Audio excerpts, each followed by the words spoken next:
हाय दोस्तों, स्वागत है आपके पसंदीदा चैनल जीके बाई युवराज में दोस्तों। और साथ साथ में बहिर जात बल के पार्ट 3 में भी आपका बहुत बहुत स्वागत है दोस्तों। इससे पहले हम बहिर जात बल का पार्ट 1 पार्ट 2 देख चुके हैं, लिंक डिस्क्रिप्शन में है। और आज बहिर जात बल का पार्ट 3 है दोस्तों। और बहिर जात बल के पार्ट 1 और पार्ट 2 में दोस्तों हमने देख चुके हैं कि अनाच्छादन, जिसके दो प्रकार है, अपक्षीय और अपर्दन। और इनमें से अपक्षीय के बारे में हम पढ़ चुके थे और अपक्षीय के भी 3 भागों में बांटे गए हैं, भौतिक अपक्षय और रासायनिक अपक्षय और जैविक अपक्षय। इनमें से अब तक दोस्तों हमने अपक्षय के बारे में पढ़ चुके थे और जो 3 प्रकार अपक्षय के उनके बारे में भी हम बहिर जात बल के पार्ट 1 और पार्ट 2 में देख चुके हैं। और दोस्तों बहिर जात बल के पार्ट 3 में मतलब कि आज दोस्तों हम अपर्दन के बारे में पढ़ेंगे। किसके बारे में दोस्तों? आज हम अपर्दन के बारे में पढ़ेंगे। तो बहुत ही मजेदार वीडियो है दोस्तों, वीडियो को शुरू से लास्ट तक जरूर देखें, तभी दोस्तों जो बहिर जात बल है आपको समझ में आएगा। तो बिना देर साथ वीडियो शुरू करते हैं दोस्तों। सबसे पहले हम अपर्दन क्या होता है, या मतलब कि अपर्दन शब्द की उत्पत्ति कहाँ से हुई है। तो अपर्दन शब्द की उत्पत्ति दोस्तों लैटिन भाषा के इरोडर शब्द से हुई है। लैटिन भाषा के इरोडर शब्द से अपर्दन शब्द की उत्पत्ति हुई है। और इरोडर शब्द का अर्थ दोस्तों घिसना या कुतरना। क्या? घिसना या कुतरना। तो दोस्तों अपर्दन शब्द की उत्पत्ति लैटिन भाषा के इरोडर शब्द से हुई है, जिसका अर्थ है घिसना या कुतरना। घिसना या कुतरना। तो आपको समझ में आ गया होगा अपर्दन शब्द की उत्पत्ति कहाँ से हुई है। और एक बात और दोस्तों, जो अपर्दन है यह एक गतिशील प्रक्रिया है। क्या है? जो अपर्दन है दोस्तों यह एक गतिशील प्रक्रिया है, जिसमें जल, वायु और हिमानी। अपर्दन में दोस्तों अपर्दन एक गतिशील प्रक्रिया है जिसमें जल, वायु और हिमानी दोस्तों जल, वायु और हिमानी के कारण अपक्षित चट्टान एक स्थान से दूसरे स्थान पर स्थानांतरित होती है, तो उसे हम अपर्दन कहते हैं। तो आपको समझ में आ गया कि अपर्दन किसे कहते हैं। जो अपर्दन है तो किसे कहते हैं कि अपर्दन एक गतिशील प्रक्रिया है जिसमें जल, वायु और हिमानी के कारण अपक्षित चट्टान एक स्थान से दूसरे स्थान पर स्थानांतरित होती है।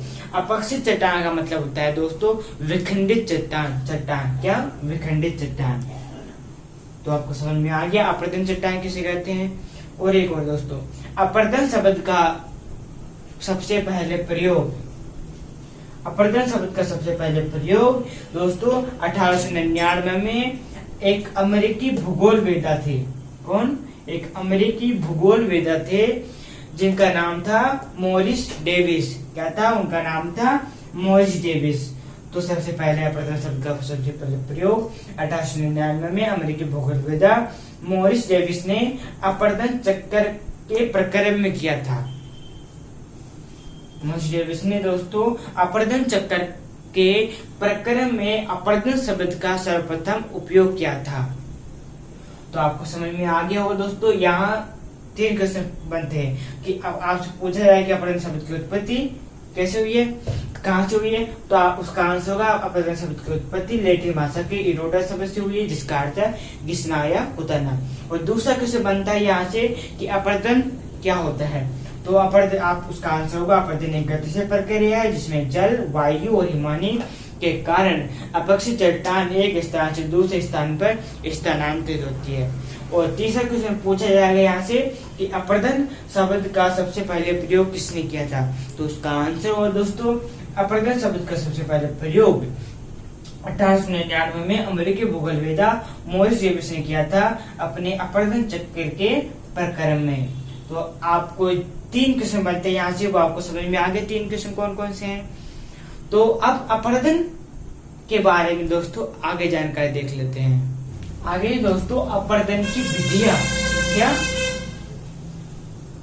अपर्दन की विधियां। तो अपर्दन की विधियां में दोस्तों बहुत सारी विधियां है अपर्दन की। तो अपर्दन की जो विधियां है उन्हें पहली विधि है दोस्तों अपघर्षण।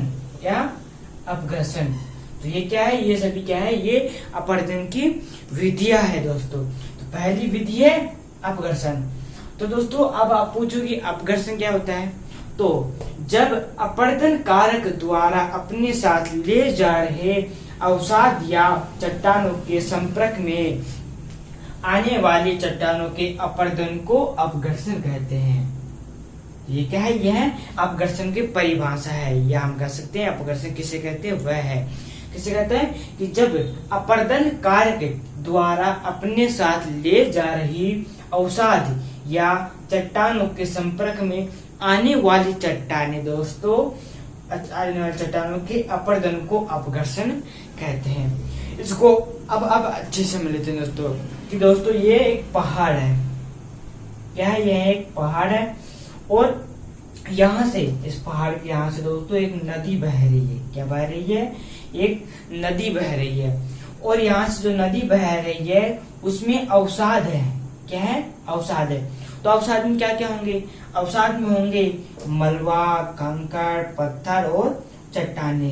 इन सभी को हम क्या कहते हैं? इन सभी को हम अवसाद कहते हैं। तो नदी का जो जल है या नदी यहाँ से बह रही है तो यहाँ से जो नदी आ रही है उसके साथ क्या आ रहे हैं?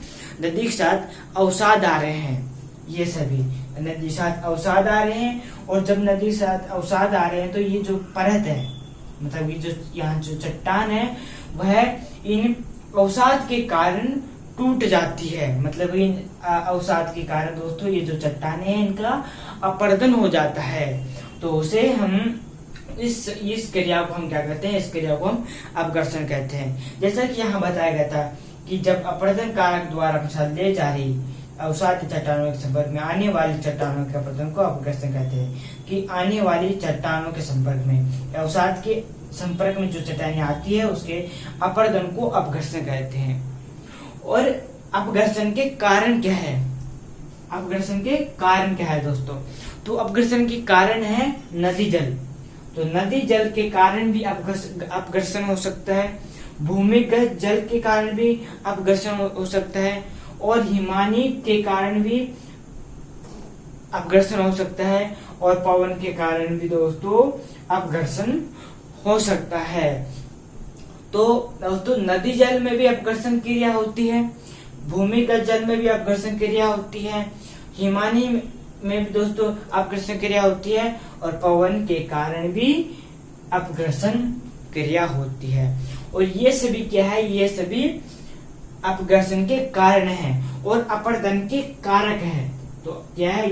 ये सभी क्या है? ये सभी अपर्दन के कारक है। तो आपको समझ में आ गया होगा दोस्तों अपर्दन की पहली विधि अपघर्षण की पूरी क्रिया।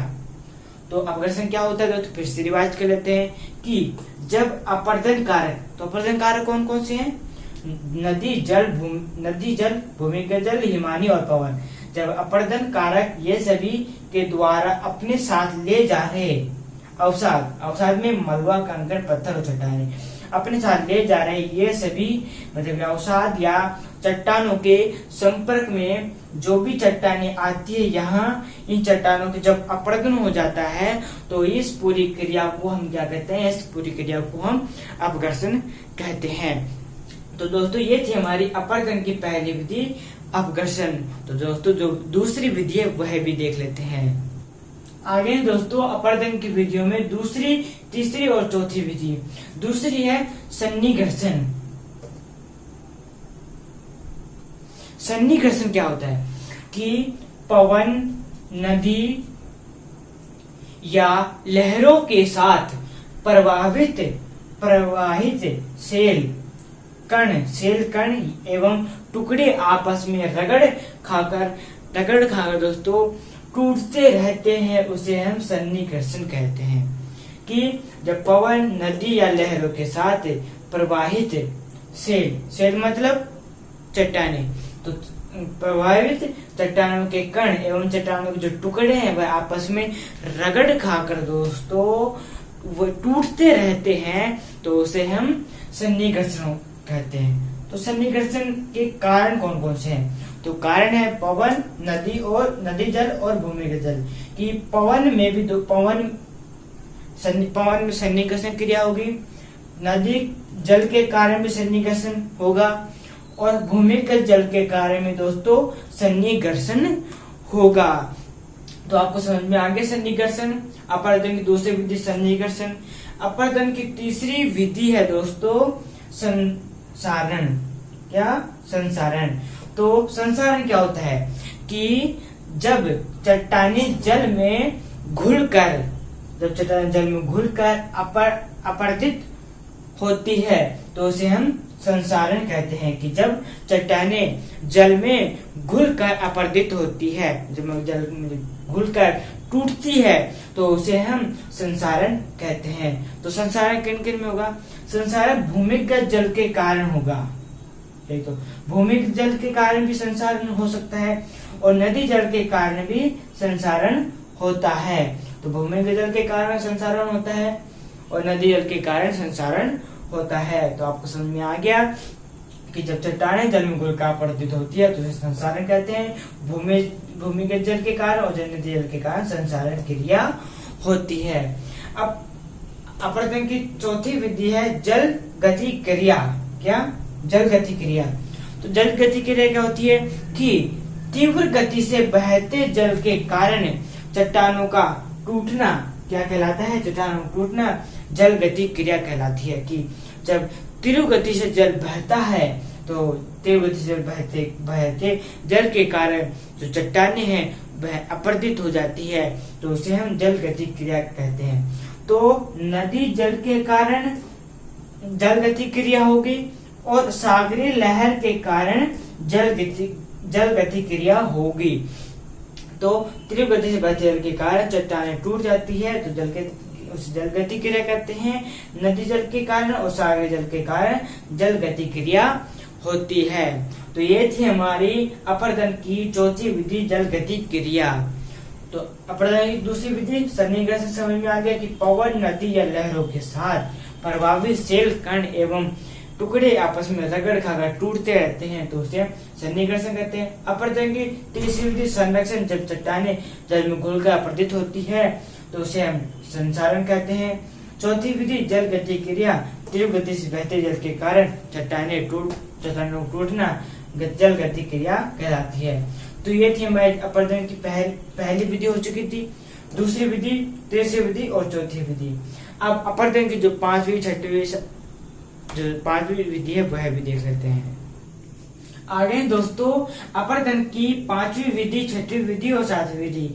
पांचवी विधि है जल दाब क्रिया। क्या? जल दाब क्रिया। तो जल दाब क्रिया क्या होती है कि जल के अत्यधिक दबाव के कारण चट्टानों को टूटना मतलब कि अपरदित होना क्या कहलाता है? जल दाब क्रिया कहलाती है। वह क्रिया जिस क्रिया से जल के अत्यधिक दबाव के कारण चट्टानों का टूटना उसे हम जल दाब क्रिया कहते हैं। तो सागरीय जल के कारण दोस्तों जल दाब क्रिया होती है। किसके कारण? सागरीय जल के कारण दोस्तों जल दाब क्रिया होती है। कि जल के अत्यधिक दबाव के कारण चट्टानों का टूटना जल दाब क्रिया कहलाती है। छठवीं विधि है अपवाहन। क्या? अपवाहन। कि वायु के साथ मर्दा का स्थान से दूसरे स्थान पर स्थानांतरित होना क्या कहलाता है? अपवाहन कहलाता है। कि वायु के साथ मर्दा का भी एक स्थान से दूसरे स्थान पर स्थानांतरित होना क्या कहलाता है? अपवाहन कहलाता है। तो यह जो है क्रिया है, अपवाहन जो क्रिया है यह वायु के कारण होती है। किसके कारण? वायु के कारण दोस्तों अपवाहन होता है।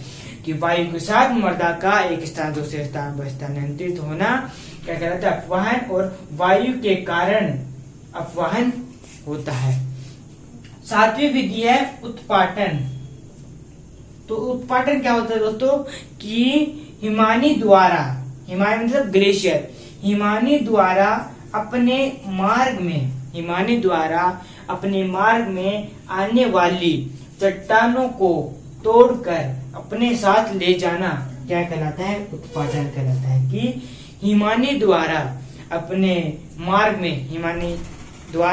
मार्ग में आने वाली चट्टानों को तोड़कर अपने साथ ले जाना क्या कहलाता है? उत्पाटन कहलाता है। तो हिमानी के कारण, केवल हिमानी के कारण उत्पाटन होता है। किसके कारण? हिमानी के कारण दोस्तों उत्पाटन होता है। तो आपको समझ में आ गया अपरदन की विधि, उत्पाटन। अपरदन की पांचवी विधि जल दाब क्रिया, जल के अत्यधिक दबाव के कारण चट्टानों को टूटना। अपरदन की छठी विधि अपवाहन की वायु के साथ मृदा का एक स्थान दूसरे स्थान पर स्थानांतरित होना, अपवाहन वायु के कारण। सातवां विधि उत्पाटन, हिमानी द्वारा अपने मार्ग में आने वाले चट्टानों को तोड़कर अपने स्थान ले जाना, उत्पाटन। ये हिमानी के कारण। तो ये थी हमारी अपरदन की विधियां। कितनी विधियां देखी? 7 विधियां देख चुके दोस्तों। तो ये थी हमारी अपरदन की 7 विधियां दोस्तों। पहली विधि अपघर्षण, दूसरी विधि सन्निघर्षण, और तीसरी विधि संसारण, और चौथी विधि जल गति क्रिया, और पांचवी विधि दोस्तों जल दाब क्रिया, और छठी विधि अपवाहन, और सातवीं विधि उत्पाटन। क्या? 7 विधि है उत्पाटन। तो ये आपको समझ में आ गई 7 विधियां पूरी, अपरदन की 7 विधियां। और दोस्तों आज हमने जो अपरदन पढ़ रहे थे वो कंप्लीट कर लिया है। जो अनाच्छादन था जिसको 2 प्रकार थे, परिचय और अपरदन। अपक्षय क्रिया पदार्थ भौतिक, रासायनिक और जैविक, इनके बारे में आज से पहले हमने पढ़ लिया था। और जो अपरदन जो टॉपिक था वो हमारा अपरदन वो भी आज कंप्लीट हो गया दोस्तों। तो मुझे पूरा विश्वास है आपको अपरदन शुरू से लास्ट तक समझ में आ गया होगा दोस्तों। तो आज के वीडियो यहीं समाप्त करते हैं दोस्तों। और जो हमारा टॉपिक था बहिर्जात बल वो भी आज कंप्लीट हो गया है दोस्तों। हम कल से नया टॉपिक शुरू करेंगे, तो आपको कल ही पता चलेगा कि हम कौन सा टॉपिक शुरू करने वाले हैं। तो दोस्तों मिलते हैं कल के वीडियो में, तब तक के लिए सभी दोस्तों को जय हिंद, जय भारत।